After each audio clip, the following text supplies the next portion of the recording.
Hello everyone, and welcome to Hobby Junk. Hope everything's well in your universe. Today, we're covering a topic that I meant to do months ago before life got ahead of me. Rest assured though, I do want to make more videos as soon as I come up with some interesting shit to wave in front of your beautiful faces.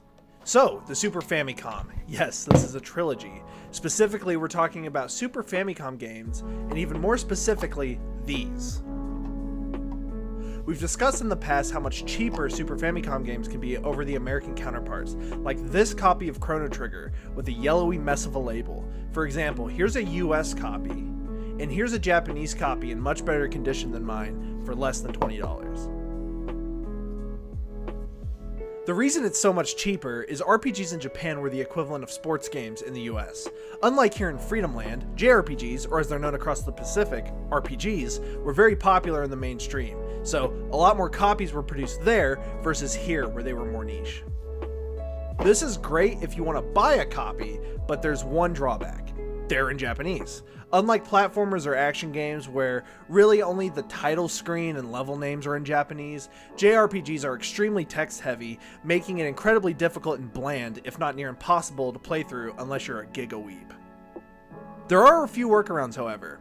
The first is you can use one of these. A multi-cart to load up the English ROM and just keep your authentic copy off to the side as a collection piece.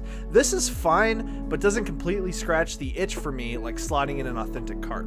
You can also reprogram this cart and convert it to English, but this requires fine soldering and a chip programmer and chips and chip adapters, and it's a lot of work. No offense to the maker of these products, Lord knows Voltar is a fucking legend, but this was not my ideal path forward. If it is for you, Godspeed. You're much smarter than I, but I wanted a way that was cheap, easy, and reversible. This all led me to option 3, and one that I've not seen anyone mention online. These. This is an AliExpress reproduction that I paid $10 for. I also got one for Zelda and Earthbound. This Earthbound one has a pretty shitty label on it, but for my use case, I don't really care. Now yes, this is technically piracy, and there are a lot of philosophical arguments for and against it, and we're not going to discuss any of that. I'm not your moral arbiter, so do whatever the fuck you want.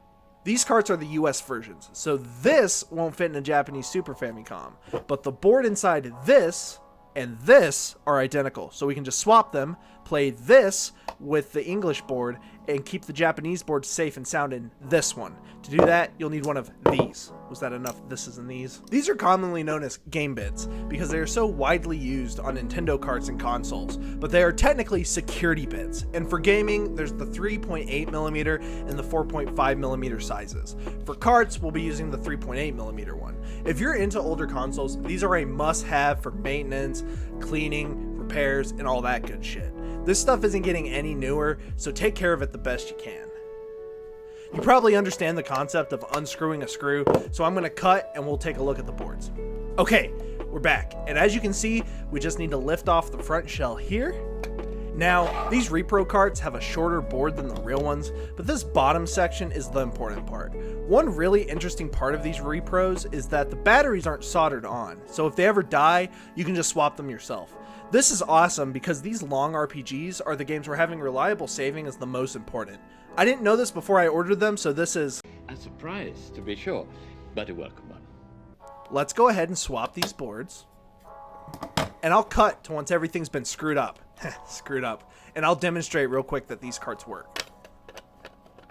Okay, and we're back. We've got our Chrono Trigger. Let's go ahead, put it in the Super Famicom, and fire it up. Ah, yes. The ticking clock of wonder. This is such an amazing game. I remember playing it very little on my grandmother's computer with the ZS NES. And it whooped my ass, but I remember the intro being fun, so I played the fair a lot and did that little part. But as you can see, we're playing in English. And there we go. Look at that pretty art. Okay, let's go ahead and wrap up. So, in conclusion, this is my preferred way to play text-heavy games on the Super Famicom. If you don't want to modify your original games and are not concerned with using a repro board, I recommend this. Thanks for watching, and until next time, take it easy.